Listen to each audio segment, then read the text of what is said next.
Let's get started, shall we? I need to tell you a quick story about. I'm a fanboy. I'm a fanboy of Christian McBride. He plays the same instrument as I do, but let's be clear: to hear him and to hear me is not the same experience. I do want to play a little snippet. Careful to those of you who have something in your ears. I'm just going to play a little bit of his music so you can get a taste before I tell a quick story about Christian.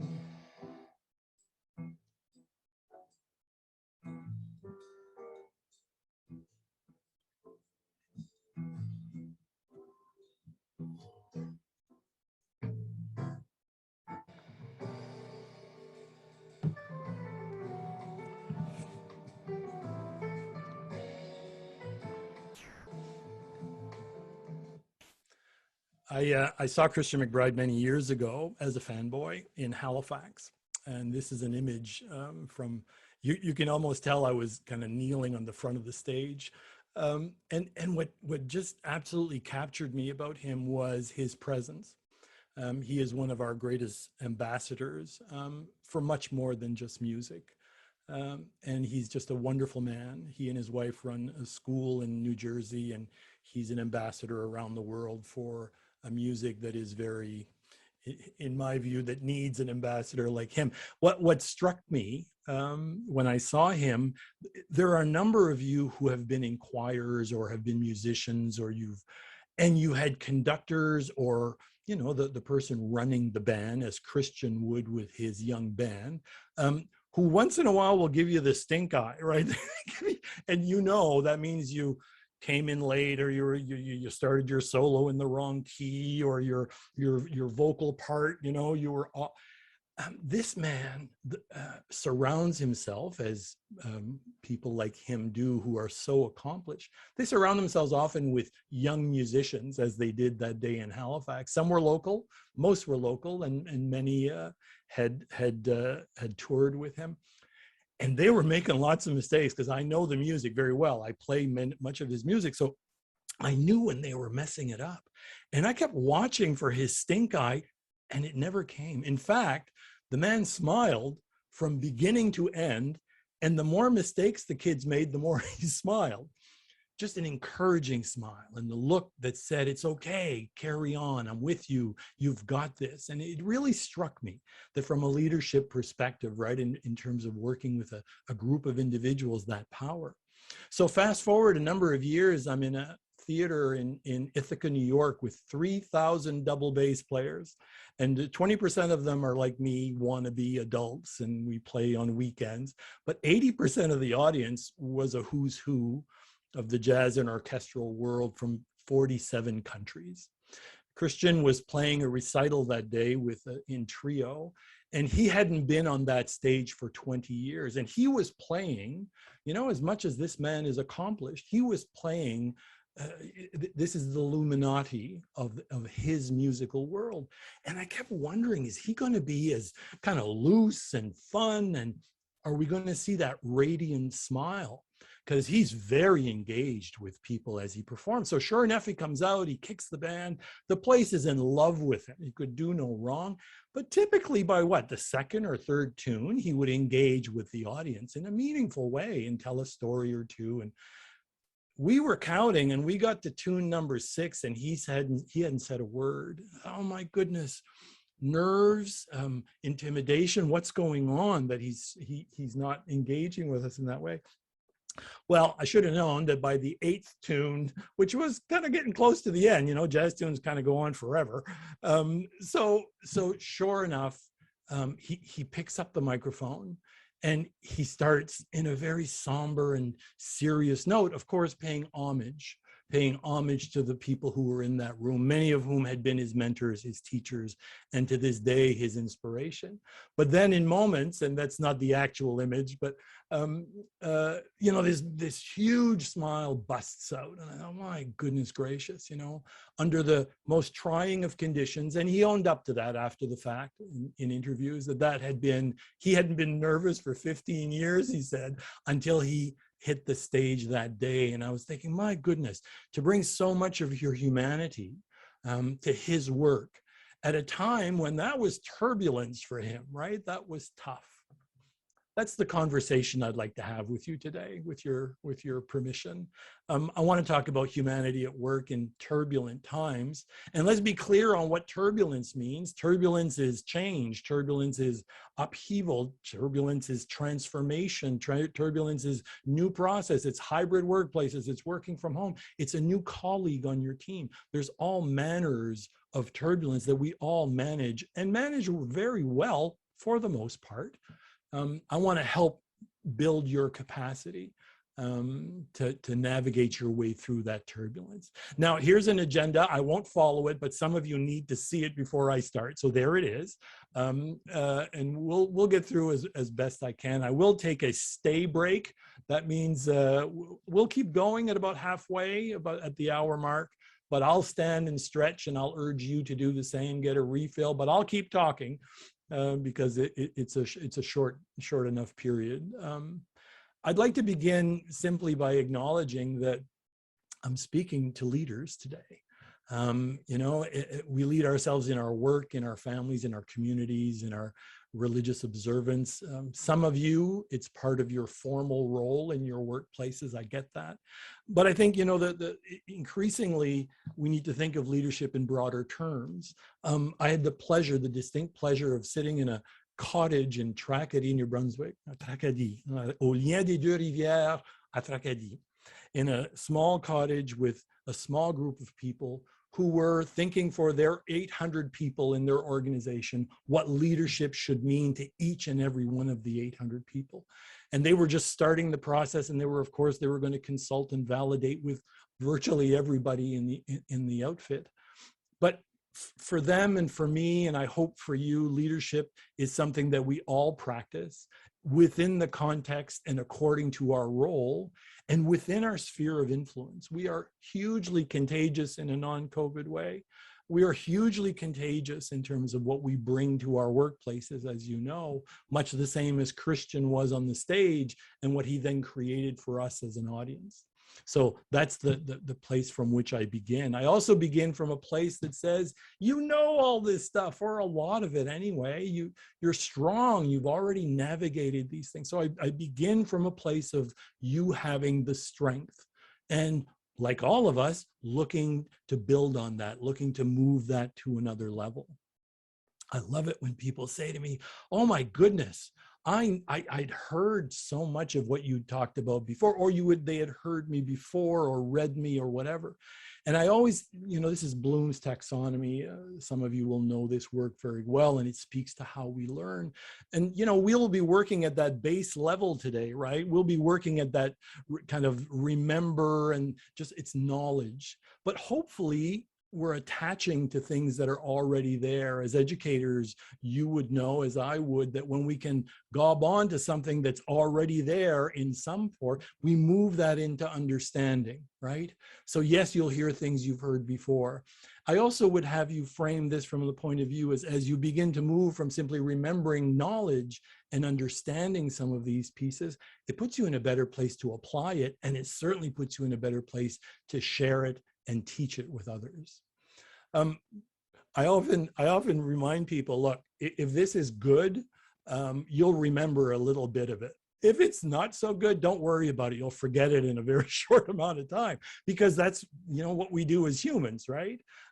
It's about, we forget more than we remember. And not that this stuff is necessarily going to change your life, but there's some stuff that could be helpful to you. And if I had one piece right off the top, I don't know what you do with your hands when you're in these events. I have a fidget widget, right, that I keep when I'm doing this in one hand, and the other hand is in my case for note taking. So we know that, you know, doodle and drawing and by hand is brilliant. I used to be offended. I would see people doodling when I was speaking. And then I came to learn that that's the best way for us to kind of really absorb information. So please take lots of notes. You can throw them away after you're done, but it'll at least engage you in a helpful way as you're going. Because what we're trying to do, again, is to build on the strengths that you have and build capabilities. I need to congratulate you for being here. You could be doing something else. And in fact, some of you may be doing something else at the same time, no judgment. So these are the opportunities we have, because, you know, people say to me, oh my goodness, will I learn on the job? No, you don't. You have inputs to your learning on the job. That's absolutely true. But reflection is the must that we need. And these moments where you've carved out time for your own learning is just so powerful. So thank you for doing that, because this reflection and the reflection that will come hopefully after will be meaningful. I want to talk a little bit, before we get into the actual agenda, I want to talk a little bit about, you know, the reality of the last 18 months. And as somebody said to me recently, I called them and said, so how's it been? And she said, oh, you mean the holy hell that has been the last 18 months? And I said, yeah, tell me about it. Because we've gotten smart about, you know, cameras on and off and microphones and breakout rooms and all these kind. We've learned, you know, I've learned that if I tell you right now that there's prizes coming later, your brain goes, ooh, surprises, right? And we've learned that those kinds of immersive comments and immersive approaches to doing things virtually really makes a huge difference. And we've all learned to, you know, the universal sign language of applause, and we've learned, you know, to balance authenticity and restraint. You know, you're in my home, I'm in yours. There's a wonderful intimacy there. But there's also, I've done some workshops and people will kind of let it fly sometimes because they're sitting at home.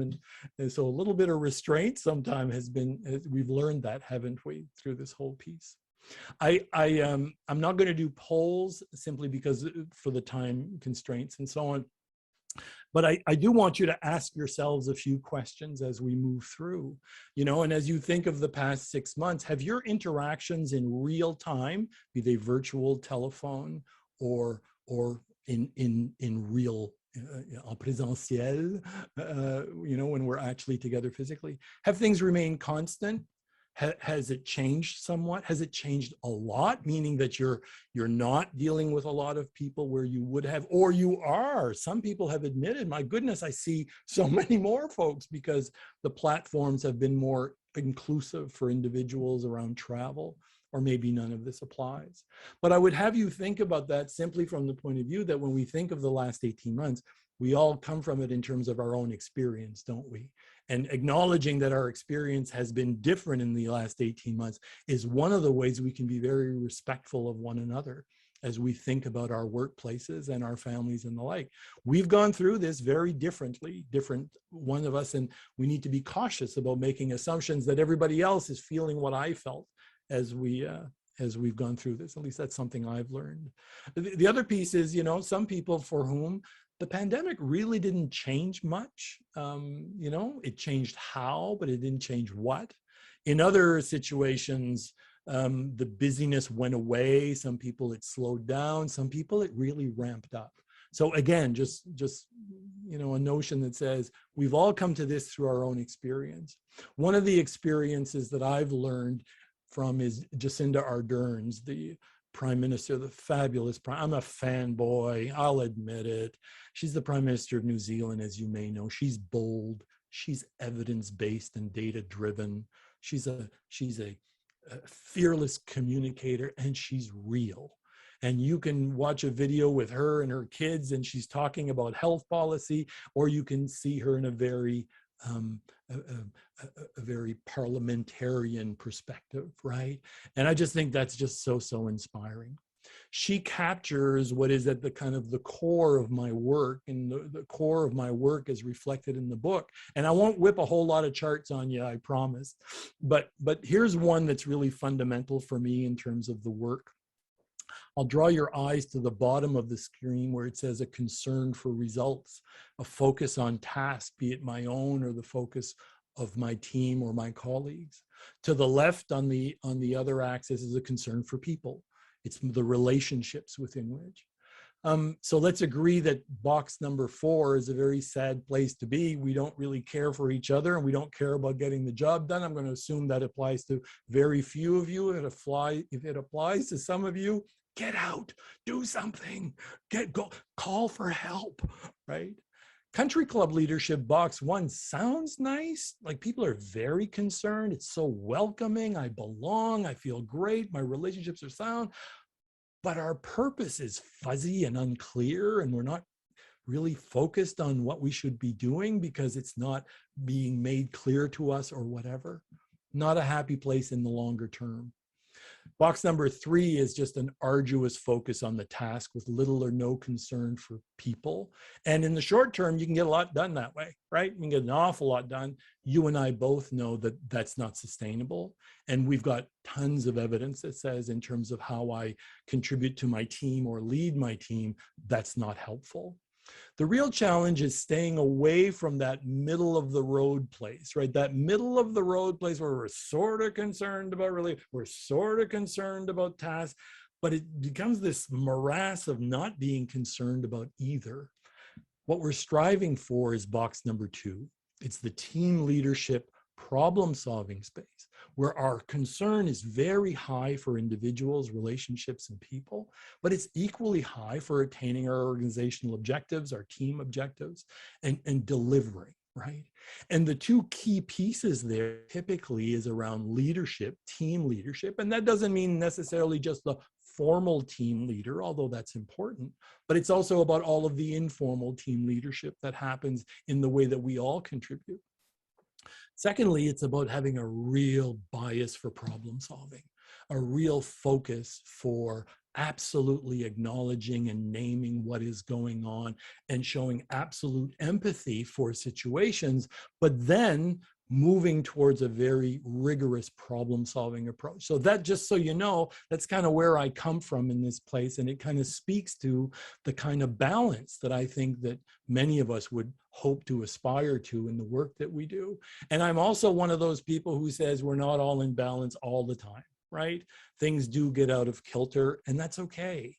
Events, our own, what's going on with us, and the people we love, those things alter those things, but I think over time, right? Over time, it's this notion of balance.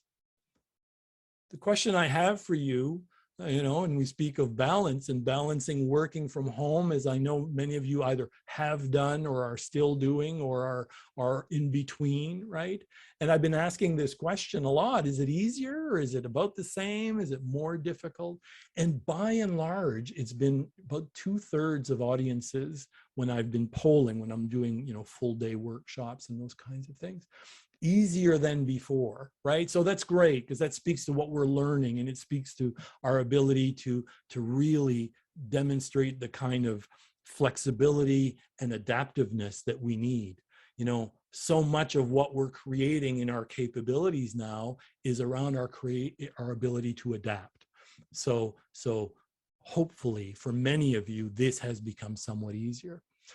For those of you who are still building those capacities, I want to share with you a couple of thoughts of somebody I think a lot of, Fiona Buckley.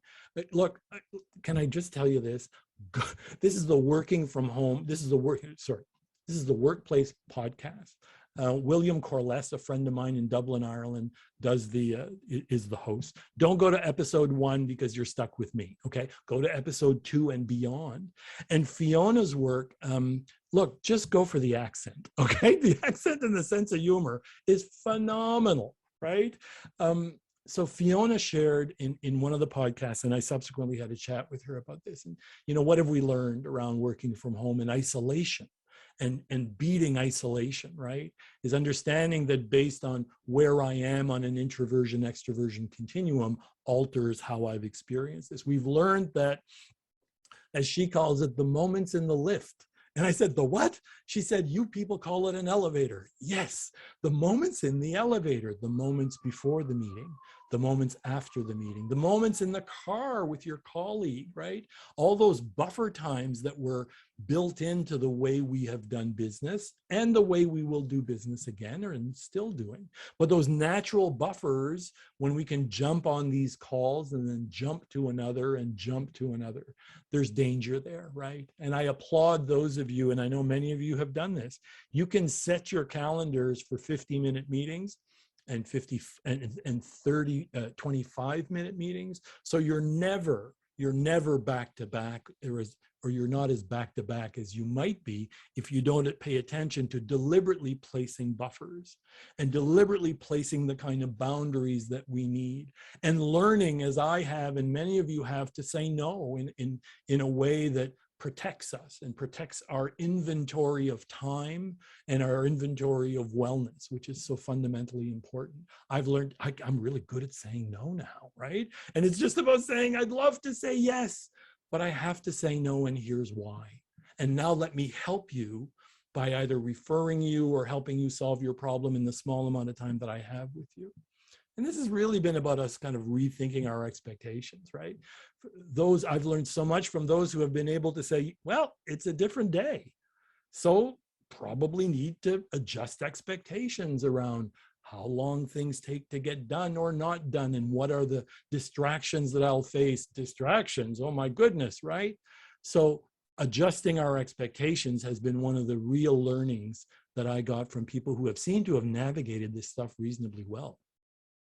Pretty early in the game, we learned that we all need, boy, did we learn this in March of, we need a plan. I just need a direction and a plan, please. Just tell me where. And even if it's just for this week, right? In the kind of the worst of things.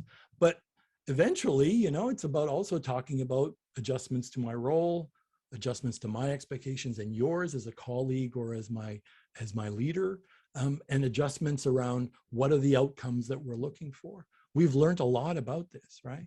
And this is, so many of you will say, well, this hasn't changed. You're right, it hasn't changed. This has always been brutally important. You know, and I speak to leaders all the time, and I say, when in doubt, clarify roles. You know, when in doubt, if anything is sideways, just go back to the plan and clarify roles. If you do those two things, you'll make progress. It might not solve all of the ills, but you'll make progress. And boy, did we learn about well-being, and we're still learning, right? And we're learning that there are, in fact, 5 well-beings, right? And it's a huge number. I think it's in the 90s of scientists who will agree that there are, in fact, 5 well-beings. And we've had a chance now to think about those. I remember I've been in recovery. How long have I been in recovery? I've been in recovery for 15 years. I used to be a headhunter. So a recovering headhunter. So that means that, you know, if you couldn't find people, you'd call me and I'd help you find people, and they do phenomenal work. Recruiters do great work, especially the ethical ones. So I remember being so mindful, not because I thought this up, but because this national firm that I was a partner with was really helpful when we would bring somebody into a workplace. We didn't call it onboarding way back then, but boy, oh boy, I was as concerned about making sure the person, your son or daughter in grade 4 got a piano teacher. I was equally as concerned about you finding a religious observance group that made you feel welcome. I was concerned about all of those things. I had employers, and some of you know this, employers who said, I can at the same time lay people off in a pandemic because I have no choice, and show empathy and concern for their financial well-being, and offer to assist in the ways that I can, and inquire respectfully about how they're doing that way. So we've certainly learned a lot about that, haven't we? One of the things that has really captivated me is this notion of building trust virtually. I want to talk a little bit about our virtual space for a few minutes. You know, and when I started to understand, oh yeah, right, okay, I trust my electrician, but he's part of a larger community of acquaintances, and they're largely transactional relationships. And that's not so hard. There's a crowd of folks that, you know, I know of you, I know you personally, and I know that we have a kind of a predictable pattern of trustworthy behavior, and that's a thing. And then, boy, did we all learn in the pandemic, largely because we had to live with them, maybe more than we would have chosen to. Those are our closest circles, right? And so understanding who's in our circles of trust, and then understanding that how we build trust with those folks at a time when we can't connect in the ways that we were used to, how that changes our dialogue, how that changes how I listen, how it changes my approach. And thankfully, you know, we've had people talk to us about and research, and I really am I'm a fan of David Burkus. He's done a lot of his work in this area, and he's published, and I won't go through all of them, but he certainly has been great about showcasing things like teams that simply shared meals together. Okay, it's pizza night, and at your Zoom house, it's Delicio, and at my Zoom house, somebody made it for me, and at her Zoom house, it was delivered. But we're all having pizza. We're all comparing pizza. And then we all pick up our cameras and we show each other the spaces within which we work. So we certainly found that things like that, things like understanding the importance of rituals, of how we begin and how we end things, and all of that.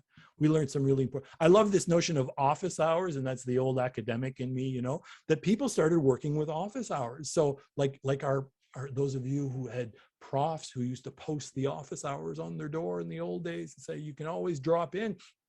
I had lots of leaders who were circulating office hours. My Zoom camera is on, I'm on, here's the link. If you want to pop in as you would pop in my office on Tuesdays between 1 and 3 and Tuesday, and they would block off time to be that available to people. And they would also initiate those kinds of things as well. So I think, just a couple of comments on trust as we kind of start to wind down this little virtual piece. It's about continuous, repeated little things that keep us forward, right? And we need to know there are some people that they will trust you automatically in a virtual space, in a real space. There are others who need proof. They need evidence. And so how we cater to that, how we answer that need in people, right? Ultimately, it's about following through and following up is how we build trust on teams. I don't care if you're working on the phone, on Zoom, on Teams, or in person, right? And I need predictability, don't I? I need signals that say, I can count on you because you're predictable in this regard. Last couple of things quick. The more trust we give, the more we get. You know that work. This is the work of Mark Mortensen and Heidi Gartner. And I need to remind people sometimes that I'm delivering. Some people will say to me, I'm not that type of person that goes around, kind of, oh, I did this and I did that. That's not what it's about. That's not what it's about. It's about making sure that people are aware when I've done things, right? When I've completed things, when I've met the objective, not in a boastful way, but in an informative way, in such a way so that I know to trust you around these things, because those things are not always obvious. And to those of us who always thought, well, if I do good work, people will notice, not always. Not always. Sometimes you need to be the one that is signaling those things because it does build trust with the folks around you. I want to leave this, this little working from home hybrid reality. I think so here's the evidence. It's not evidence. We just know that if a cat jumps on your head during the Zoom thing, it's okay. It's fine, right? And then you remember at first we shoo the kids away, get the cat away. Oh my goodness. It's okay. It humanizes you. So those little oops and things, I was on the call with Nicole a little while, couldn't hear her for the garbage truck, right? We laughed at the garbage truck and how wonderful it is that people drop by and take away our garbage, right? And then we got right back into the swing of things. So one of the questions I would have for you as we finish this piece, and I'll ask you, those of you who are note-taking, humor me, would you?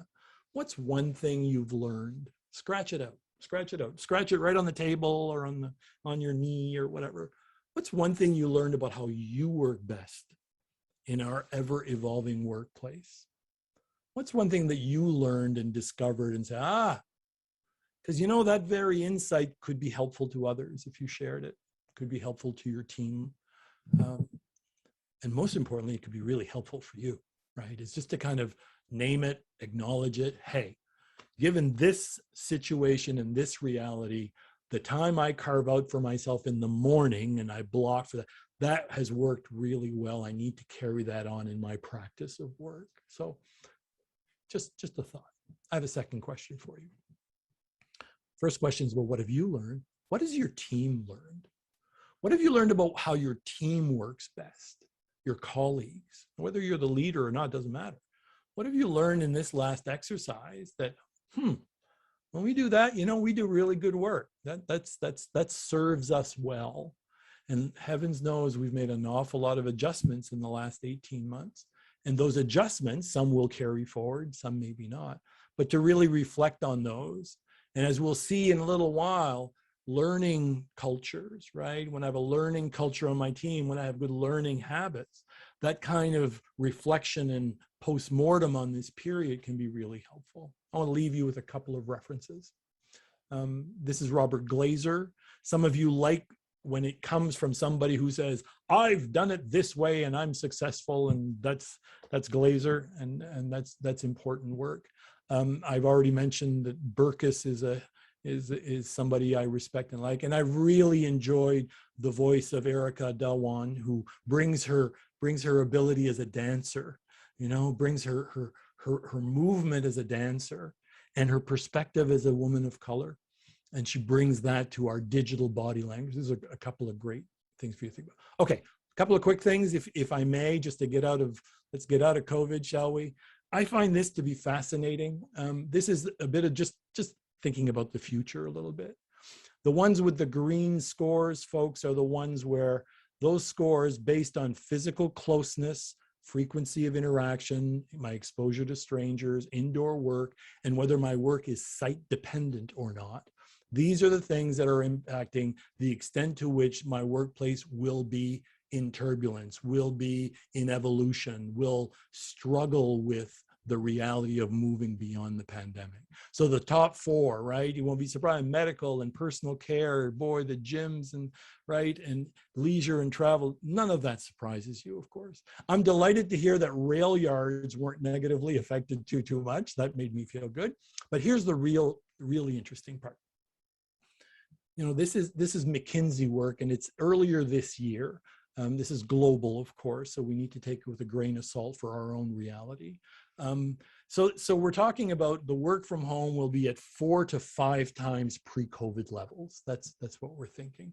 And by the way, I should mention, I'll make all of this available to you in PDF. So as I urge you to take notes, you don't need to take every note. If this is it, I'll have all this to you. So I love fewer jobs. I don't love this. I love the insight. Fewer jobs in office support, production, customer service, and sales. That's interesting. Don't ask me why. Ask McKinsey. More job in health, aids and techs, yes. In wellness, no surprise. Health professionals. More in STEM, which is brilliant, right? In mathematics and engineering and technology and the sciences. And depending how you feel about this, we're going to need more leaders. We're going to need more formal leaders who have management roles. Okay. That's enough about that. Let's talk a little bit about psychological safety, if you'll allow me. This is somebody I enjoy. He's made some recent choices I'm not sure where I am on. He's a fan of wearables, right?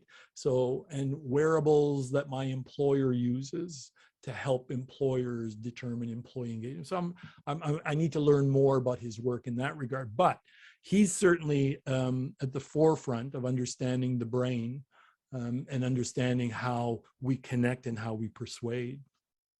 What I want to look at, I mean, you'll notice a couple of these things, right? Immersive experiences are sticky, no kidding.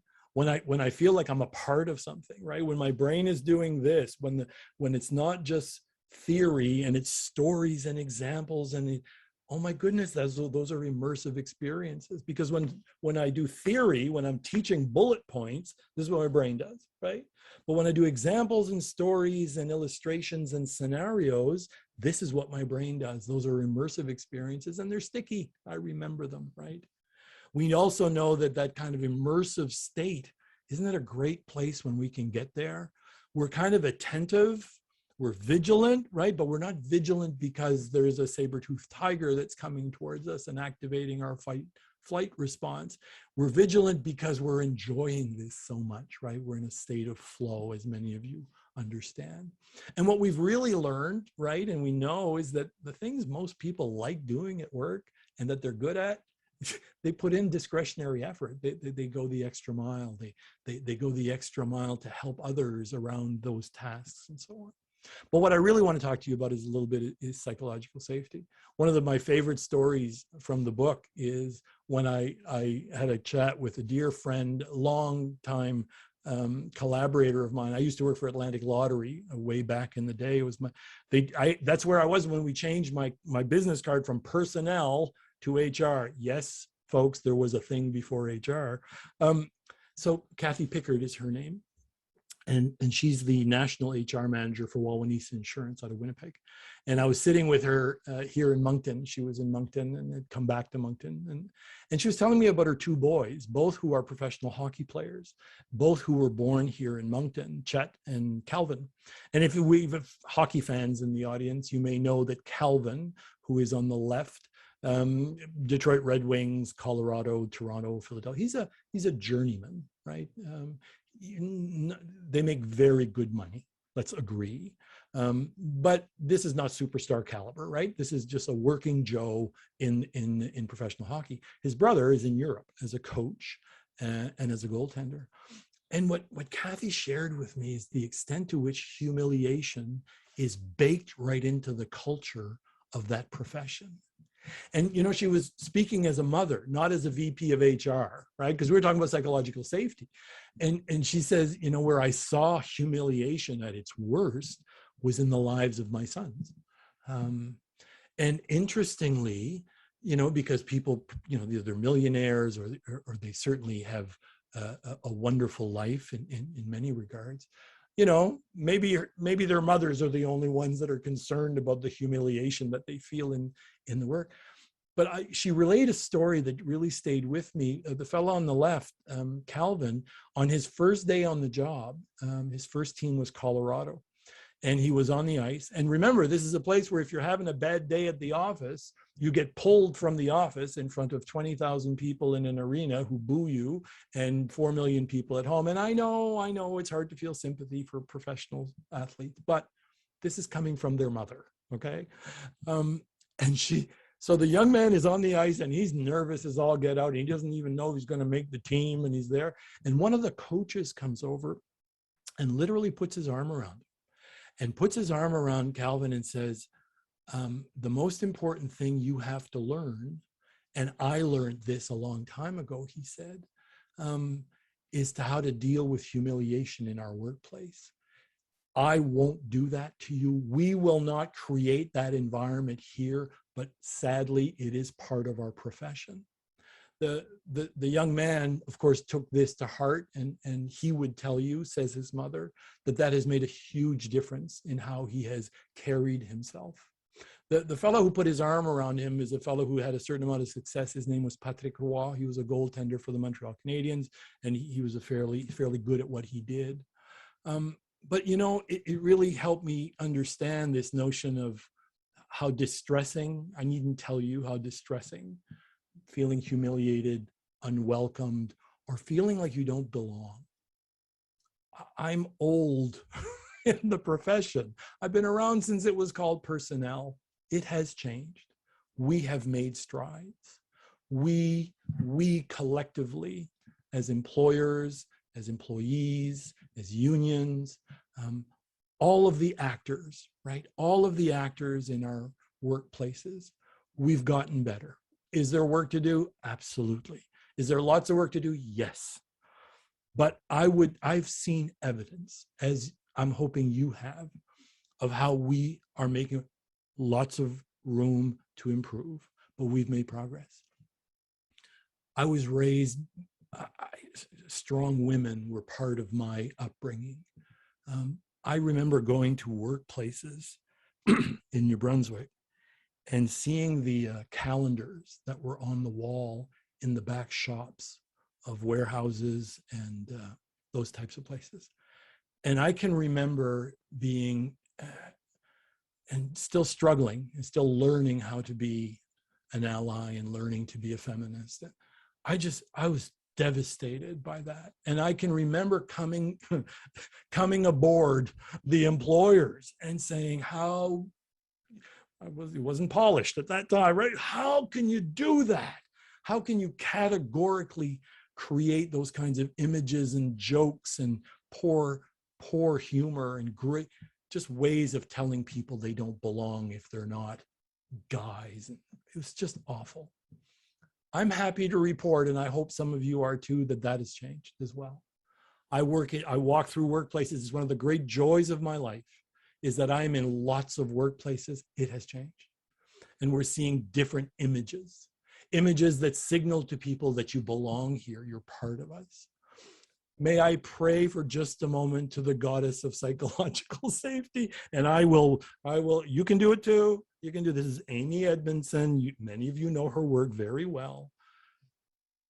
Harvard, wonderful author. When people make a mistake or ask for help, others will not react badly. Candor is both allowed and expected. I'm not going to add anything to that because it's just brilliant. What does it look like? People offer up ideas and ask questions without the fear of being punished or embarrassed. Some of you know the book. Amy's books are phenomenal. I speak like I know her, my goodness, but Professor Edmondson. This is a book called The Culture Code. Some of you know it. And that was based on the work of Alex Pentland. And it was Alex Pentland who really began some early thinking in workplaces around belonging in a way that I had not seen before.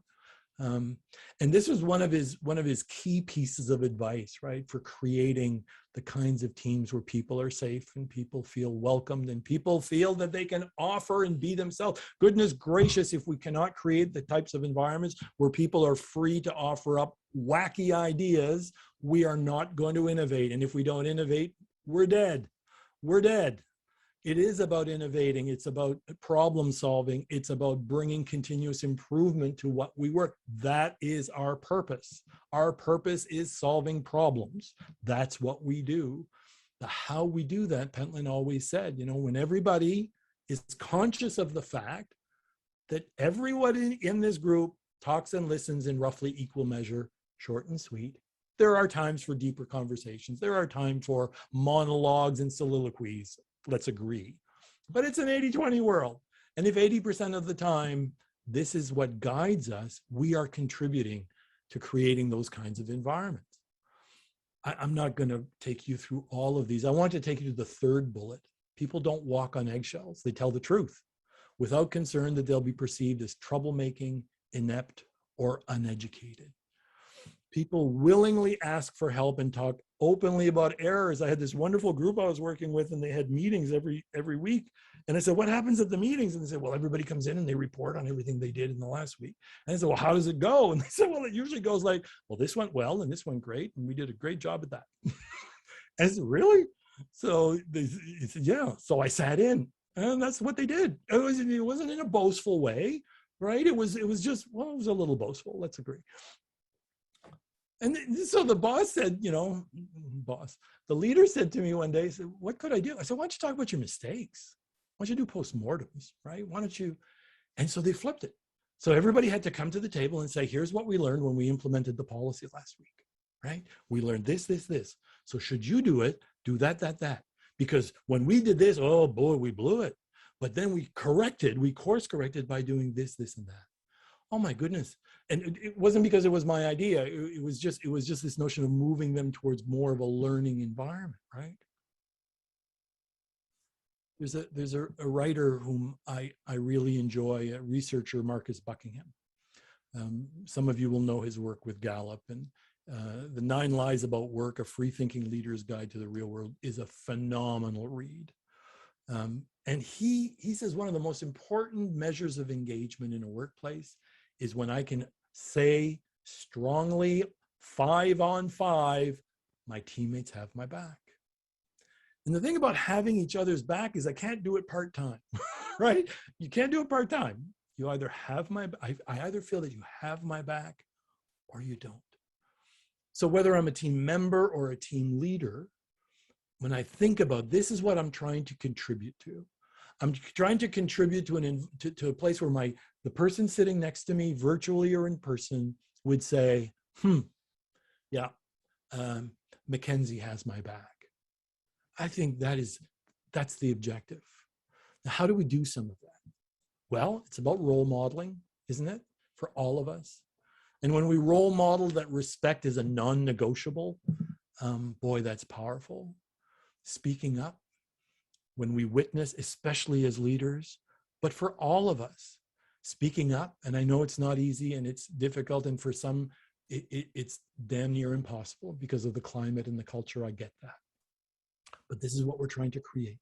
These are the values that we're trying to inculcate in people, right? And it's this notion of just just speaking up when there are statements or behaviors that diminish, humiliate, or embarrass.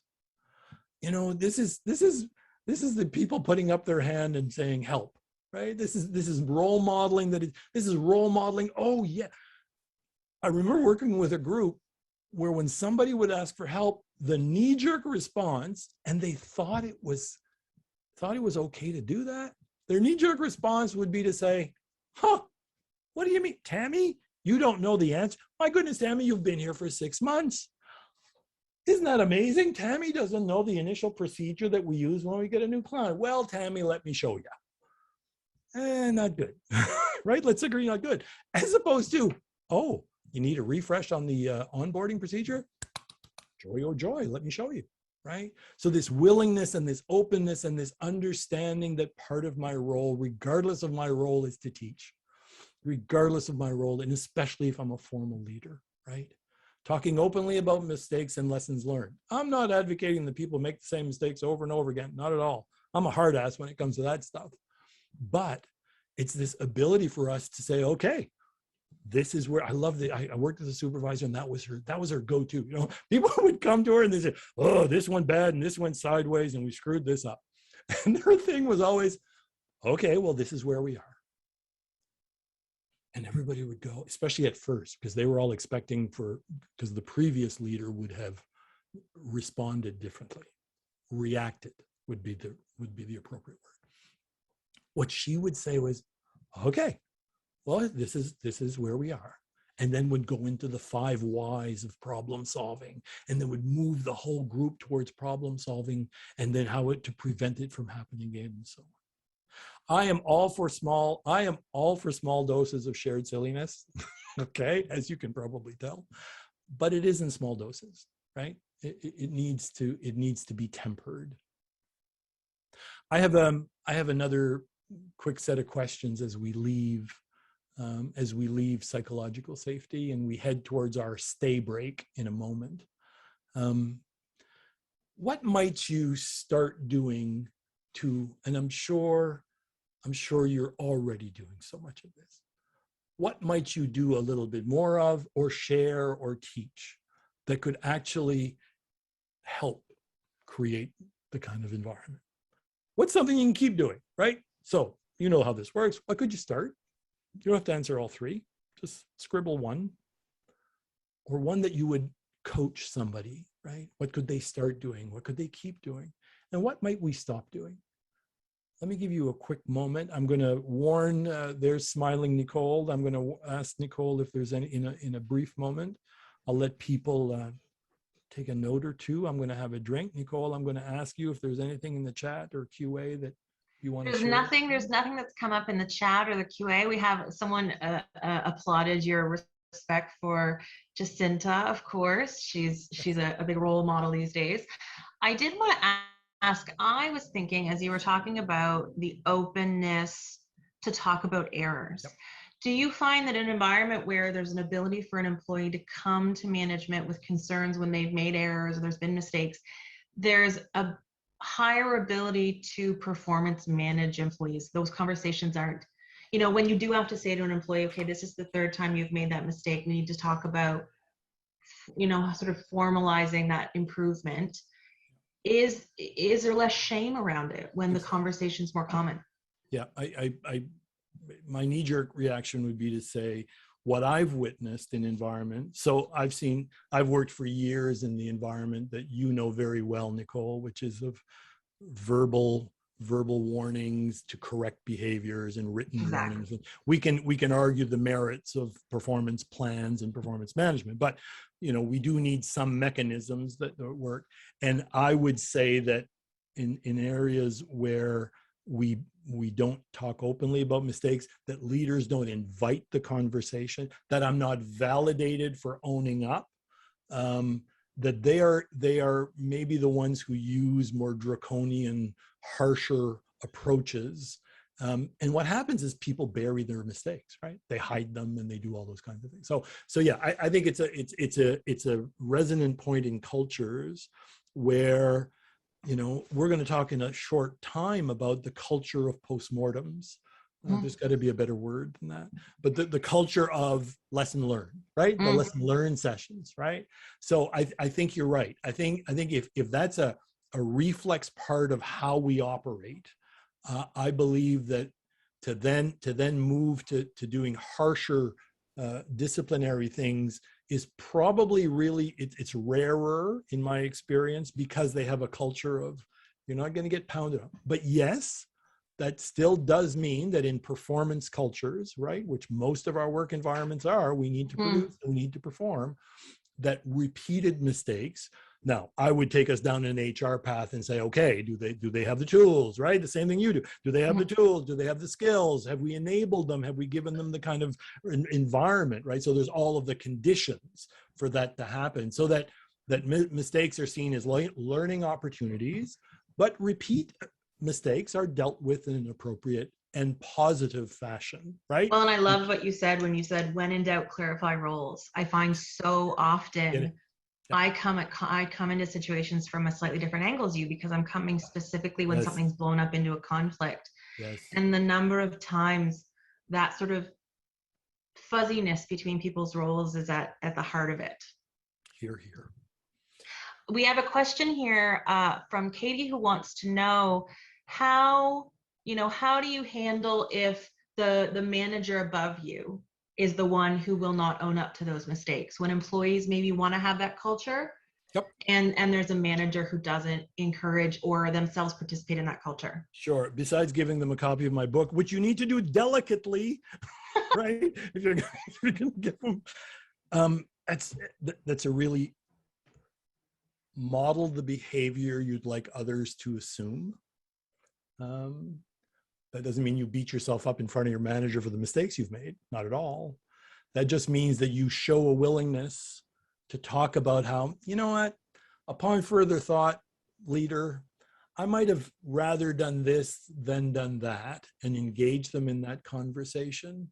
And you never know, right? You never know. I don't for a minute believe that in certain work teams that employees, team members can radically alter the behavior, assumptions, and performance of their manager. I think we need to be realistic about how much impact we can have. But there is something to engaging in those conversations, right? For example, I had one individual who said to me, I'd love to share with my manager that, you know, they're not very open to talking about their boo-boos.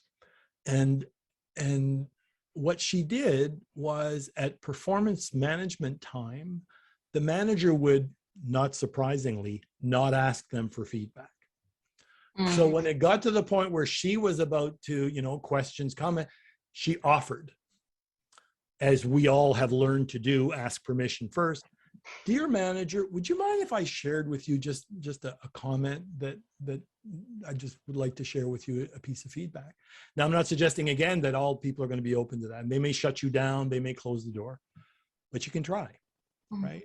And they might not do it this time, but they might think about it before the next performance review. And then you told your friend, and your friend, he did the same thing in the meeting, and then all of a sudden the manager is being surrounded by these things, right? So I believe in that kind of evolution. But I also acknowledge that you can't, by giving somebody a good book to read, necessarily change their behavior. Can I? No, I think, you know, so much what you're saying is about is how important it is to model behavior and plant the seed. Right. But also know that, you know, you can't just you can't hold a training in your environment and assume the person who needs it the most is going to understand it's for them. No, of course not. Yeah. Agreed. So this is the moment when I urge you all to, you know, reach for the sky, do the, okay, this is a good one. This is, don't force anything, but take a look to your right, take a look to your left, right? Do it again. Take a look to your right. Go get a drink of water if your glass is empty. If you need to pee, now's a good time, right? We're just gonna take a quick moment just to kind of get your shoulders. So many of us have our shoulders up around our ears all day long, right? So let's get them way up there, as high as they go, and then drop them down again. And just kind of get yourself. Are you doing the shuffle? We're all doing the chair, the Zoom chair shuffle, right? I mean, kind of get up. And I don't know what it's called, but it's this thing where you have to, make various adjustments. Okay, this is the time for all your various adjustments. Don't tell, don't share, don't ask any questions. Just go ahead and do whatever adjustments. Your camera's off so you can be standing as you're doing it, and so on. I want to close. Thank you for your comments and questions, Nicole, and thanks for those who asked. I want to close with a quick story about how I learned a lot about psychological safety. We have 3 rescued cats. We only have 3 because I'm allergic. Moving right along. This is Kayla. Kayla came to us having never had human contact. So we were told that, you ain't never going to pick her up. She's not, she just can't. Now, she joined us as part of a bonded pair. And the fellow on the left, he doesn't give a crap. You can throw him. You can do anything with him because he was socialized. And the reason I tell this story is that she literally sticks to him like glue. Okay. So we, for the better part of 8-9 months, of course, we're trying everything we can to be able to create an environment for both of them, and then eventually the third. But because I come from a dog background, this was new for me, the cat thing. So we had them, getting them in a carrier. I learned early in my game that getting a cat in a carrier, anyway. So we had them. We used it there was a treat situation with, much like some of you are diligently working to treat your animals, so that they'll behave better and not scratch your couch. So they would go into the carrier, right?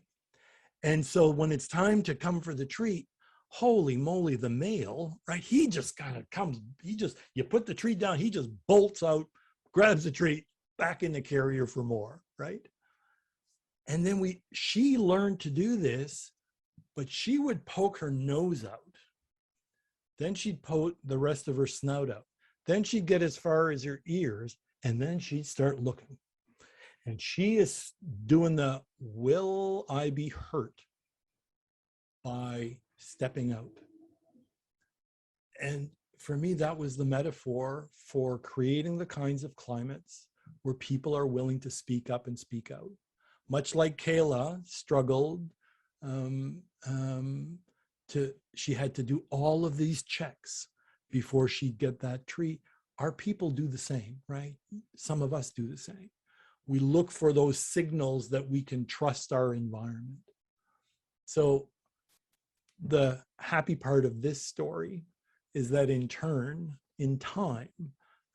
we've come to be, now she doesn't look like she's having a good time, but trust me, she is. And when my wife Gabrielle was finally, became easy for us to pick her up and to handle her as we were. So I just remember that, we're all striving for an environment where people don't have to be so concerned, right? That's what we're trying to create. And I know it's not in your power necessarily to do that, but you do contribute to that environment in the ways that you can. Let's change gears. I want to get onto our second topic, and that's one that I think is fundamental to respectful workplaces and doing great work, and it's the area of feedback and recognition. And if you'll allow me to spend a few minutes there with you, I'm a fan of motorsports. That's not true. I'm just a fan of one motorsport, but anyway. And I was interested to hear the number, what the number one skill is that they look for in drivers at a high level in racing? It's the ability to provide feedback. Now, increasingly as technology has enabled these vehicles that are really rockets on wheels, that there's less pressure, but there still is pressure on my ability to provide feedback back to the team on how the machine is handling, right? Fundamental. And in fact, drivers who are very, very fast but cannot articulate what they're feeling, how the car is handling, what the tires are doing compared to the last time. When you can't do that, you will not get very far in that profession. I'd like to think that we can all get very far when we get good at both offering and receiving feedback. And I'd like to spend just a few minutes there. And I know so many of you, you know a lot about this. And again, it's about how you teach others and how you do this. But let me just, if I asked you the question and said, you know, how often do you enjoy constructive and instructive feedback? Right? Yes, it's not always joyful to receive. Let's agree, right? There's positive, all feedback is positive in my view. However, our brains attach a certain importance to what is perceived as negative and a threat, right? So I'd just like to talk to you about what we've learned around this area, some of my views around this. My question for you would be, how often, right? Is it daily, is it weekly, is it every 2 weeks, a monthly, quarterly, annual? And you know as well as I do that it's closer to A and B is the sweet spot, right? We've got more and more evidence of how important B is. I have groups who say to me, how big should my department be? How many people can I have reporting to me if I'm a leader? And you know that for years it was 5 to 7. There was science in the old days around 5 to 7 people. And now we know that our organizations are flatter and they're much broader and our teams are much bigger.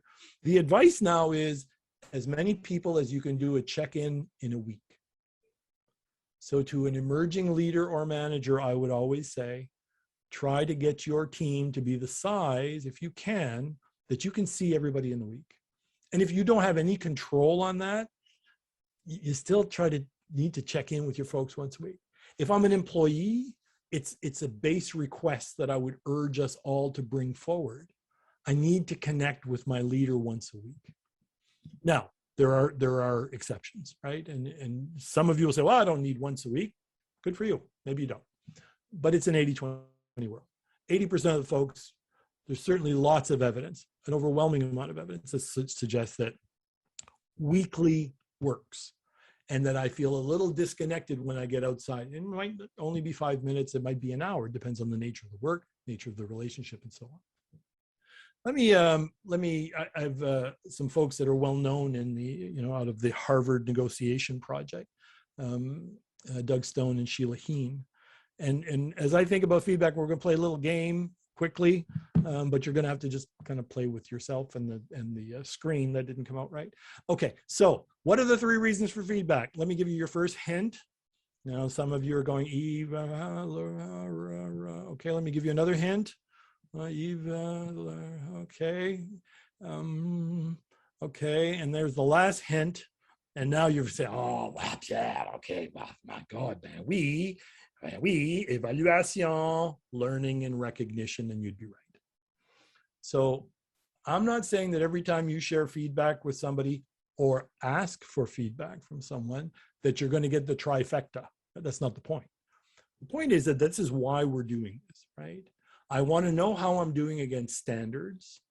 What your expectations are of me as a colleague, as a partner, as an employee, as a boss. Some of it is pure learning, right? The feedback is instructional. It is maybe to correct something and to give me a path towards something different.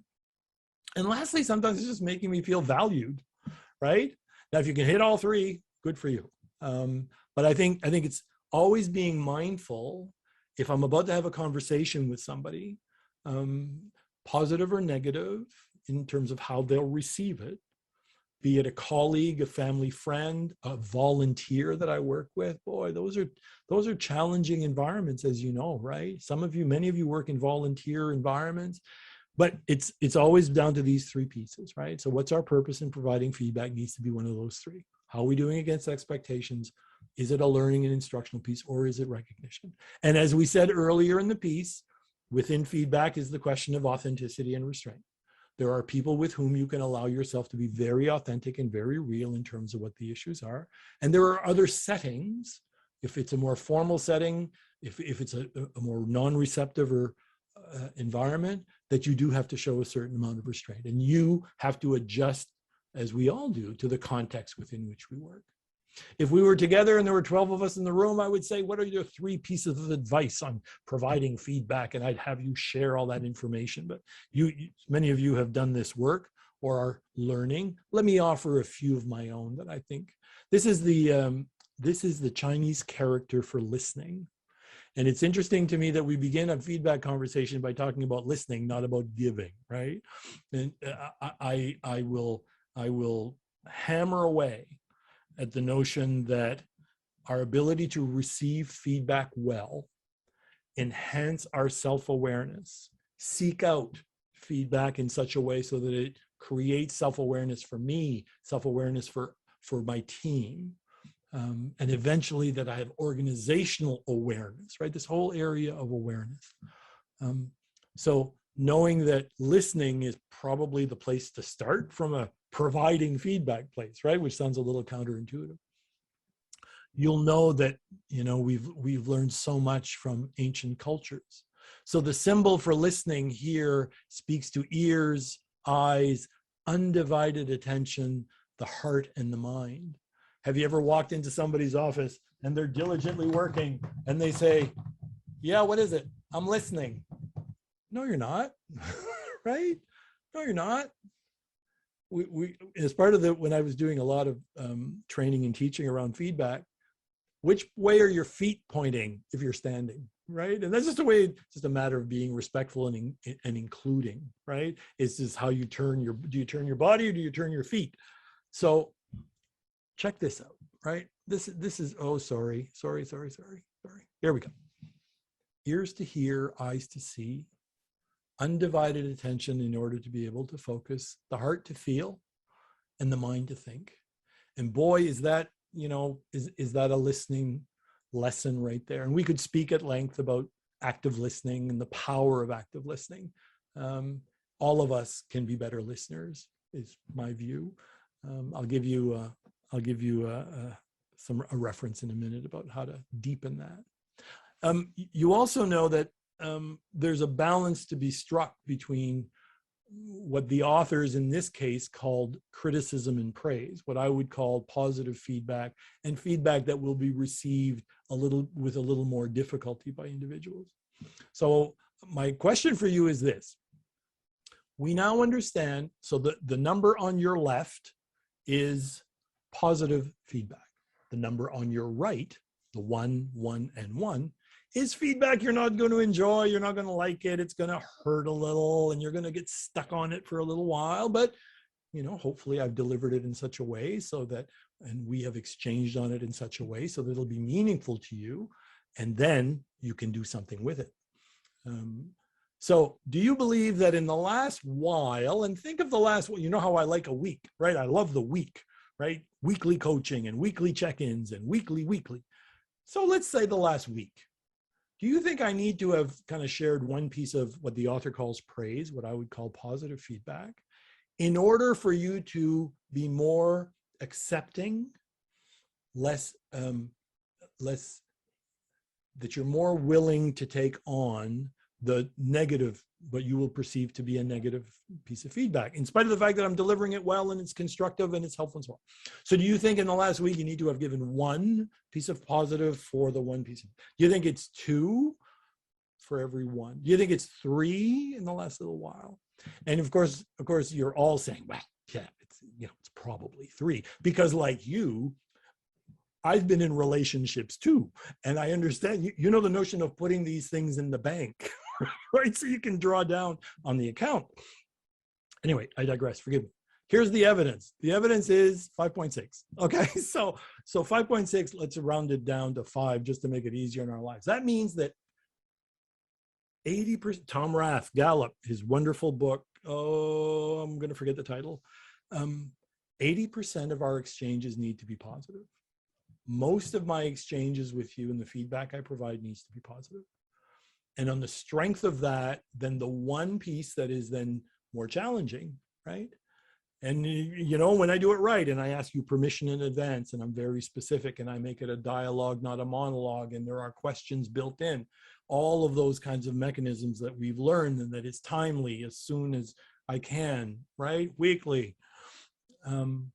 So we know that a steady diet of positive, and I tell that to some people and they give me this. They're like, oh, I have to find 5 good things to say about my colleague. Yeah, you do. You know, you don't have to throw them a party. We're not talking recognition. I'm not talking about these no, I'm just saying somewhere along the way, you stop by someone's desk and say, oh, by the way, I saw that report that you gave to so-and-so, you copied on. Good work. I especially like number 2. That was really solid and really helpful. See you later. How long did you time that? 27 seconds. Okay. So as part of contributing to healthy teams and creating the kinds of environments that are safe and appropriate, when I kind of model that kind of positivity, and without it ever shying away from the other piece that needs to be said appropriately, right? Let me close off this little feedback piece on this notion from Mary Battah. I'm a Mary Battah fan.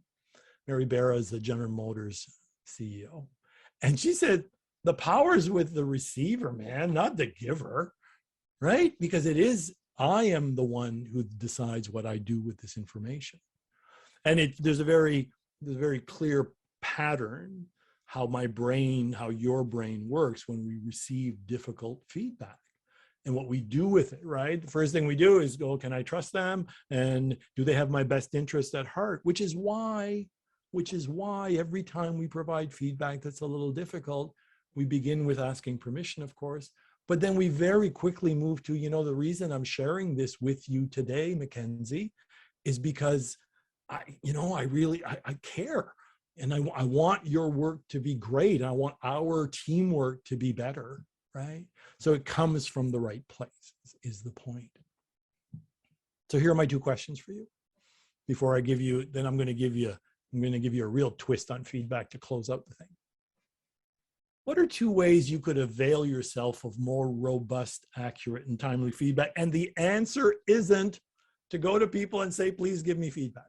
But that might be.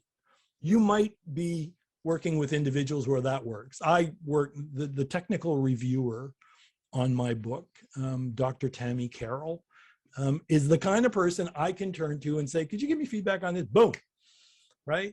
Diana Lane, a wonderful coach and a wonderful human being. Holy Mac, she's so quick off the mark. She's providing feedback before you ask. And if you do ask, she's quick. But for others, that paralyzes them, right? So there's a long example in my book around how sometimes you need to get smart about this.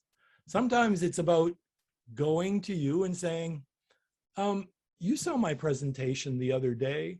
How do you think I handled the questions, right? As opposed to, you saw my presentation today, could you give me some feedback? So the advice is ask for specifics. Lead them to specifically the information you're trying to ascertain, as opposed to asking for feedback, unless you're working with very special people, as I have the privilege of doing, and you do too, I'm sure. So that's one. Secondly, what are the situations or settings that would benefit from you providing more and better feedback in your life, in your work life, in your volunteer groups, and whatever?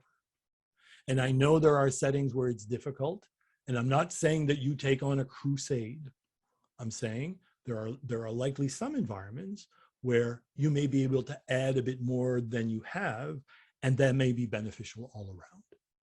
I'm going to give you the amount of time it takes for me to take a drink of green tea to scratch out your notes on this. And then I'm going to give you a real twist on feedback. And I'm going to call it feed forward. Hang on for that. See what I just did? See what I just did? That's trying to create an immersive learning environment, right? When I hint at what we're doing next time you're in a meeting, you say, oh, can't wait to share my item number 4. People go, ooh, number 4, right? Sorry, so much fun, so much fun.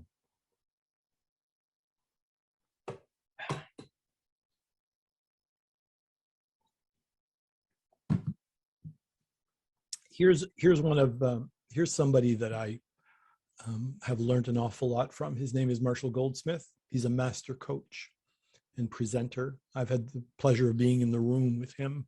There was a couple of other thousand people, mind you, but I mean, I was in the room. Listen to this, right?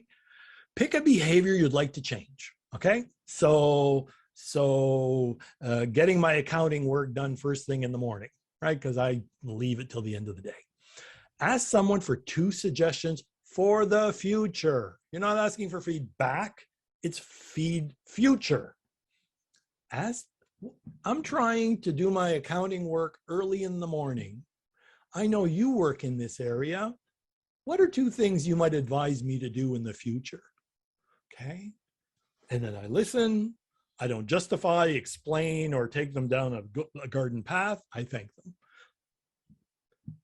It's built on the foundation that we can change the future. We can't change the feedback. Awareness and feedback is absolutely important for changing the future. Yes. But sometimes it's just so much easier to look forward. And there are some people for whom you would ask feed forward that you would not ask for feedback because they may not know you or know your situation, right? It focuses on solutions and problems, right? You don't need to know the person. They just need to know the work, right? It's just really cool. Overcomes the dislike for getting or giving feedback. And it's all positive. It's all future focused. I just think it's just a really cool concept. Don't you think? I really like that. Okay, here's the reference for that section. This should be, when we are born humans, they should give us this book. Okay, so if you're wondering what to get the person who has everything, give them this book, right? This is some of you know this work very well. I know you do. The work of Marshall Rosenberg changes people's lives and changes how we appreciate each other, communicate with one another. It's just a very powerful. So I would send, and there's lots of books on feedback, right? You can just Google feedback and you're going to get more than you know what to do with. So one of the great joys of my work is I do get to, under normal circumstances, I get to go to other places and eat pizza. Okay, because you know and I know if you go to Toronto, there's only one place to get pizza. It's one of the 3 locations for Pizza Libretto. Make the trip. Okay, well, not now. You might want to wait a while, but you know what I mean. So I'm at Pizza Libretto. It's the end of the day. I've had a long day. I'm looking like a businessy type. I'm on the Danforth. Families everywhere, right? It's the end of the day. It's the end of the week. They're enjoying themselves. And I have the look of a guy catching a plane, right? But I'm going to Libretto before I leave. So this wonderful young woman, we'll call her Diane. Diane comes over and she gets it right off the jump, right? She sees that, okay, business guy, yeah, probably looks stressed and needs to get an airplane. Okay. So she just kind of goes into that mode, right? You know, the mode that happens when you're still eating and the bill shows up? Because you and I both know the most frustrating experience of a restaurant experience is waiting for your bill, especially if you have to get going, right? But she caught it all the way through it, every step along the way. She was right there and taking stuff away. It was amazing. So I got up, I was ready to go. And as one does, I turned, I caught her attention. I walked over and I said, Diane, I got to thank you. I mean, you really caught on. I never said a word and I never felt rushed. But my goodness, you were attentive to my needs. And then her lower lip, right? And then the water, and like, I'm a schmuck, right? And I got a plane and I'm making her cry. So she tells me this is her first job as a manager. She just finished hotel school. Her and her mom put her through and they didn't know if they'd be able to because, it was expensive. And this is her first situation. And as she said to me, nobody tells us these kinds of things. And I said, oh, come on. Somebody must. And she said, no, they don't. So why am I telling you that story? Much like the provision of feedback can be so brief and so meaningful, having people feel valued can be equally as easy. Those of you who aspire to become leaders or who are in formal leadership roles or simply want to lead in the way you work, look at this. The communication issue that prevents effective leadership is not, you're not surprised. And I know some of you are saying, I don't feel appreciated. I know, I wish I could fix it. But we can contribute to that. The evidence is that the lion's share of the responsibility is with the formal leader. They make a huge difference if they recognize me or not. It's something like 50%, but I won't cite the numbers because the research is quite dated. But the second most important group is colleagues. So, what we're trying to do is contribute to an environment, either as a leader or as a teammate, where people can go home. Remember our friend Marcus, right? People have my back. Well, here's the other question that we're striving to have people go 5-on-5. And I know many of you work for the no news is good news type of leader.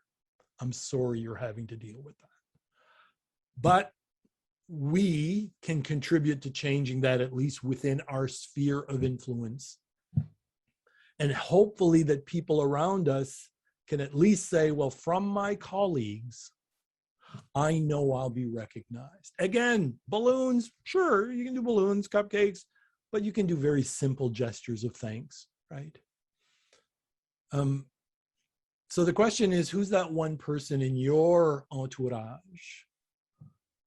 Sometimes they're the quiet ones. Sometimes they're the ones that don't attract a lot of attention. Who is that person? What might you do? Very simply. And if you're looking for ideas, whether you're the formal leader or the colleague, this is the guy, right? This is the guy, Bob Nelson. It's up to, I think it's 2,000 ways or 3,000 ways or something. And no, not everything will apply if you're a colleague, but I'm saying about half of them will. So that's what, 750, and they're all under $5, right? It's nothing substantial. It's just getting creative. And yeah, balloons are a thing. I'm just saying, balloons are a thing. Okay, let's close. We're not quite at closing, Nicole, but we're pre-closing. So FYI, I want to talk a little bit about, India. This is a young man whose job took him from Fredericton to travel in a small agricultural city, note my words, a small agricultural city of 2 million people. Because in India, that's a small place. It's a farming town, really. So every day on his walk to where he would pick up his ride, he's an engineer, and he works in just space-aged agricultural data. It's fascinating stuff. Wonderful company in Fredericton on the UNB campus called Resson. And this young man is a UNB grad, and he was fortunate enough to work with them and has been there for a number of years. And every day he would walk by these kids, and these are the kids, and they'd be playing cricket. Now, for those of you who don't know cricket, it's kind of where baseball came from, right? So there's a bat, and in the fancy places, you wear all white. You've seen them, right? They're fabulous. But the kids would be there with a cricket bat, and they're playing cricket on this abandoned lot between 2 apartment buildings. And every day he would walk by, and because in Nasik, there are 2 million people, there are 8 Caucasians. This is not Mumbai, which is very multicultural. This is very rural, 2 million people. So when he would approach, they would back away. They just weren't sure. So one day he said, oh, I want to learn how to play cricket. So he gets to the sidewalk where he usually would approach, and instead he crosses the street the other way, okay? And from far away, he says, how do you play cricket? I am pleased to report that it's the girl who stepped up. Yes. Aina is her name with the glasses. You see her and one of her brothers. But Aina said, why don't you come over and we'll show you. This young man walked by the lot, tried to approach, tried to engage, tried to do all kinds of things. But it was only when he asked a question, it was only when he articulated his curiosity in the form of a question that everything changed. Now, when we're kids, we ask a lot of questions. And when we grow older, we ask fewer and fewer and fewer and fewer. Although I still think why is the sky blue is a relevant question for adults. So how about you? Are you told that you ask a lot of questions, maybe a few too many, or a lot, enough, not enough, or I didn't have it written this way. A participant said, I prefer making declarations and pronouncements. So I changed the slide in honor of him.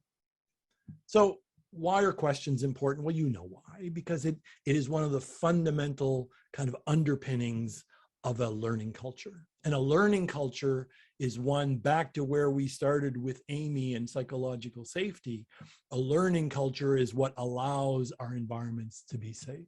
The sharing of information, the free sharing of information.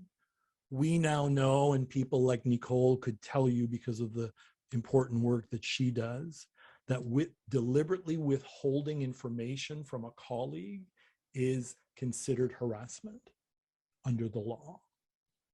So learning cultures, as we already talked about, share mistakes, share information gladly and willingly, put their hands up, right? And say, I need help, right? And they try stuff, pilot projects. Let's just try it on this. Let's just try it with me before we do it with everybody else. I'm willing to try it. I'll try the new thing. And then if it works, so this notion of trying things out and measuring how it has worked in order to then make progress and make changes, right? Talking about mistakes, seeking feedback. We've talked about these things. These are all the fundamentals of a learning culture. What's something you can do to contribute to that? Let me give you one thing. I was in a room with 80 people, a whole bunch of loudmouth schnooks just like me. And my good pal, Dr. Tammy Carroll, was in that same room, not at the same time, years later, but we both are fans of adaptive leadership at Harvard University. And 80 people were all trying to talk at once. And they were all, well, I think this, and I know that, and I believe this. And everybody it was just awful. And then one thoughtful person raised their hand and said, how about we start every sentence with, well, I've learned, and then say whatever you need to say. Because you can't be wrong, and I can't argue with what you've learned. What you've learned belongs to you. So that language of learning, incorporating the language of learning. Someone who incorporates the language of learning, these are these one of these two, not both of them. These are the two of the most successful football, the real football, we call it soccer, in Europe. The one on the left, Portuguese, Jose Mourinho. The one on the right, Pep Guardiola. Two of the winningest leaders in all of professional soccer, football. If you work for the fella on the left, Pep, you're going to win. But if you work with the other one, you're going to win as well.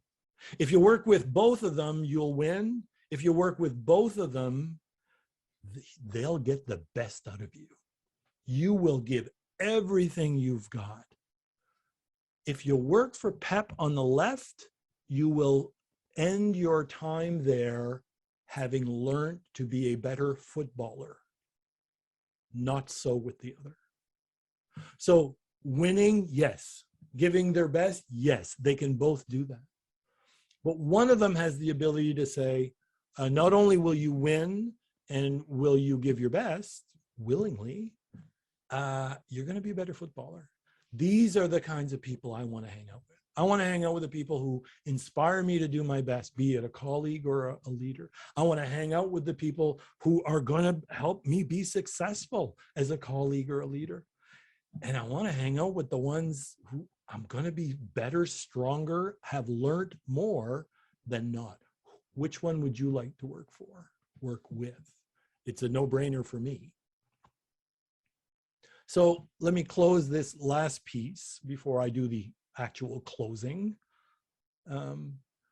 What could you start doing that would contribute to your shop's learning culture? I know we didn't talk about it a lot, but is it asking more questions? Is it talking about mistakes? Is it being a FSB, feedback seeking behavior? And let's agree, sometimes it's okay to ask for feedback, but sometimes it's better to ask for specifics, right?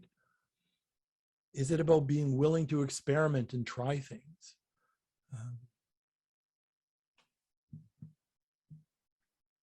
I'm trying to find a good juxtaposition or a segue to the next topic of mustaches, and I can't find one. So I'm just going to go straight. So I'm of Lebanese descent, and we have noses and we have facial hair. That's what we do. So when I was 16, couldn't grow a mustache, saved my life. But boy, I was in the beard department. I was good there. My first ever job, I was a packer in grocery stores, folks. They used to have packers who would pack I was one of those people. So my boss was this wonderful man, stern. And I was the supervisor. There's only two of us, but I was the supervisor of the packing department. We're the ones that would actually take the groceries out to your car. So the way it worked is we would put your groceries in the bag, and then we put the bag in a box, and then we would whip the box down to that other thing on the rollers, and then you go get your car, you'd have your number, you'd come to the window, you'd give me the number, I would give you groceries. Most of it's an 80-20 world. Most of the time you'd get your own groceries, but you got groceries. Anyway, my boss, right, he says, you're a leader now. Oh, okay, yeah, right. I have this other person part-time. He says, you have to be a leader. When you're a leader, there's 2 rules. Oh, 2 rules. Okay, good. What are the rules? And he had a mustache. Oh man, did he have a mustache. So whatever this person said had to be true, and I was going to follow because I couldn't, I had no mustache. Anyway. So he says, rule number 1, walk fast. I said, I'm only going over there. He said, no, leaders, if you want to be a leader, you got to walk fast. You got a lot of stuff on your mind. Okay, good. What's the second rule? He says, look mad. Excuse me? He said, yeah, look mad. I'm 17. I got to have a care in the world. I mean, what am I mad? He says, no, leaders have a lot on their mind. He was so wrong. He was so wrong, right? But he had a mustache, so I was fooled. The reality is that we don't need mad. We need positive, right? We need positivity. Let me talk to you a little bit about the science of positivity as we get out of here. I'm a big fan of realistic optimism. A wonderful book called 9 Things Successful Do Differently. And one of the elements that really stood out for me was this notion of realistic optimism. You've worked with the optimists that are scary, right? The Pollyannas. No, everything will be fine. Don't worry. It won't be that hard. It won't take you that long. It'll only take a minute. By the way, never say that to another person. Nothing takes a minute. You can say it won't take long, but never say it'll only take a minute. Anyway, you know that type, Pollyanna, backslappy, everything will be fine. Dangerous. Don't be that. Please don't be that. So what we're striving for, what the science would steer us towards is, look, realistic optimists don't underestimate the difficulty. In fact, they talk about it. Like, this is going to be hard, right? It's going to be really difficult. But then it's about visualizing it in such a way so that it's realistic, right? As opposed to unrealistic. Because you and I both know that if I can get us all to believe we're going to be successful, there's a good chance we're going to be successful. But the way to get there is not to sugarcoat, misrepresent the difficulty, quite the opposite. It's talking about how bloody hard the thing's going to do, but here's the plan. Here's what we're going to do. How are we going to tackle this, gang, right? So I don't care if it's a work project, a volunteer project, a family project, it's about being very real about what's about to happen. Realistic optimists make it happen through good planning and effort and persistence and grit, right? And just driving over obstacles. Unrealistic optimists, they just think success happens, right? Because I'm thinking of it positively. I'm not saying positive. I don't think you shouldn't, hold these things to be true and they'll manifest. I'm all for that. But I think about minimizing things is dangerous. Visualizing success is nice, but visualizing the steps is more important. Visualizing the plan, articulating the plan, right? And kind of coming to the table with this notion of, we've come a long way. And it's a wonderful way to bring to a group, right? We've been through a lot. Remember when we did that? Remember March 2020? Holy crap, we got through that. So having us remember when we've been successful, extremely powerful, right? And bringing that positivity. And remembering that it was hard and remembering that we pulled through. Now, I'm not saying you should be optimistic all the time. There are times when, quite frankly, don't use optimism, right? This is the work this is the father of positive psychology, Martin Seligman, who's just an amazing man. I just read his memoir, it just came out a year ago. So there are certainly situations where unbridled optimism is, quite frankly, inappropriate. So we need to be mindful of that as we move through. Now, some of you are saying, yeah, but Pierre, I'm not a positive person. Well, neither am I. Okay. And here's the good news. It can be learned. In fact, one of Seligman's books is called Learned Optimism, right? He also did Learned Helplessness, but that's another chapter. So this is Barbara Fredrickson. This is the science of positivity. This is not happy faces and Pollyanna. This is the science of optimism. And it's the science of positivity. And I urge you, if you're curious about deepening your understanding in a fact evidence-based way, she is a disciple of Seligman's, but this is just a phenomenal read. Let me give you a quick taste of it. And haven't we had to do this in the last little while, right? Sitting down and simply saying, okay, it doesn't look real good right now, right? A little hard to be optimistic. What's right about this situation? What makes me lucky to be here? What aspect of this might be a gift if I reframe it that way? And how is it helpful to others and to me, right? And that discipline, that practice, and for some of us, that daily practice as part of a morning ritual, for example, just so powerful. Now, I think there are some people who are infused with overwhelming optimism, right? They're just made that way. And that's great. And others of us work at it, and that's fine too. But let's go back to where we started. We started with my hero, Christian McBride, creating a climate that made it okay, right? Made it okay to come in wrong and do things sideways and so on. You know, what we've talked about today is just, it's a new day. It is a new day. And with a new day comes opportunity and a chance for new habits and new practices and new rituals. You and I both know that we can contribute to people feeling safe and well. We can't control it. And yes, if we're not the formal leader, it's more challenging, but we certainly can contribute in that way. And boy, if we can just inch along that self-awareness thing. You know, my friend and collaborator, Dr. Tammy, in her practice at Momenta Consultation, she will tell you, right? You'll read it in the book. She'll tell you, it's on a continuum, man. It's not you're self-aware or you're not. It's a path. And it's one that we are working through, right? And working towards something. And I hope that there's some of these comments in the Science of Positivity that you'll find helpful. This is way too small for you to read. What am I thinking? Right? But when you get the deck, you know, at least the recap of the things that we talked about on, you know, how do I contribute to a safe environment?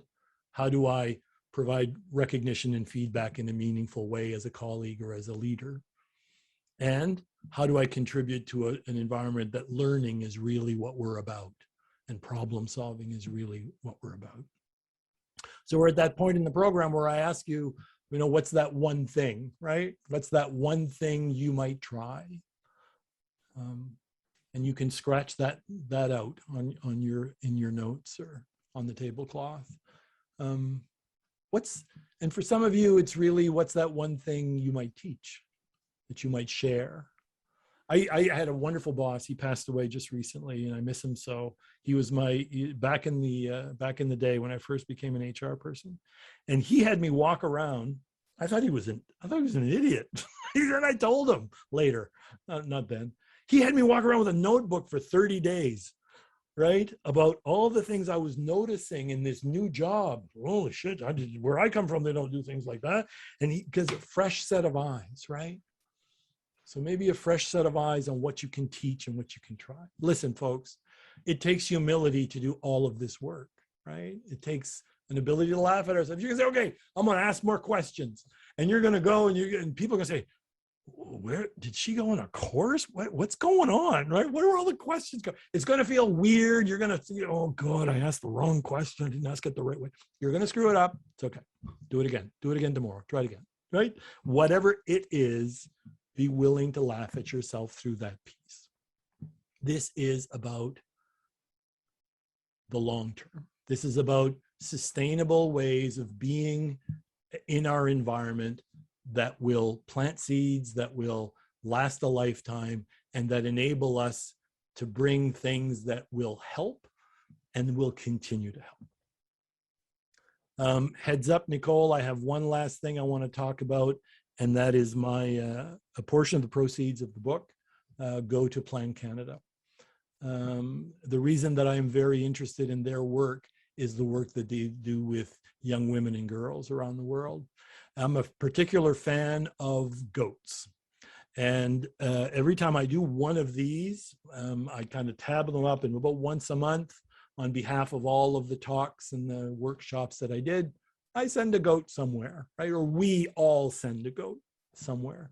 And you may know that when you do that, the goat's milk is incredibly powerful for helping women to create micro businesses in their environment. And it allows the money that they raise from that allows young women and girls to go to school, which, as you know, sometimes does not happen. So I'm not selling anything. I'm just telling you that this is near and dear to my heart. Portion of the proceeds go. Now, this is the unabashed self-promotion part of the program, which I was given permission to do. Thank you, Nicole. The book, so the publisher called when they said, we're going to enter you in a contest. I said, I never win contests. I never win the contest. And they said, well, you never know. Maybe you'll get on the short list. Well, thanks to my editor and my publisher and all the village, and it is a big village to do one of these projects, right? It's a 4-year project, and it's just it won a medal, which is kind of nice, right? And what was beautiful is the Nautilus group. They're all about better books for a better world is what they celebrate. And I have a friend who said she wrote I'm a graduate of the Université de Moncton and UNB, and she was writing it up in the alumni news, and she said, the Dalai Lama won this award, and oh my God, and Rhonda Byrne won this award, and Eckhart Tolle won, yeah, but different category. Good company nonetheless. Good company nonetheless, I'll take that. Okay, so here's the deal, folks. Here's how it works. If you, yesterday was a year celebration because the book was published a year ago yesterday. Thank you. If you send me an email at that address, pierre@pierrebattah.com, and you simply say, can I please have an ebook? I'll be happy to send you an ebook free of charge.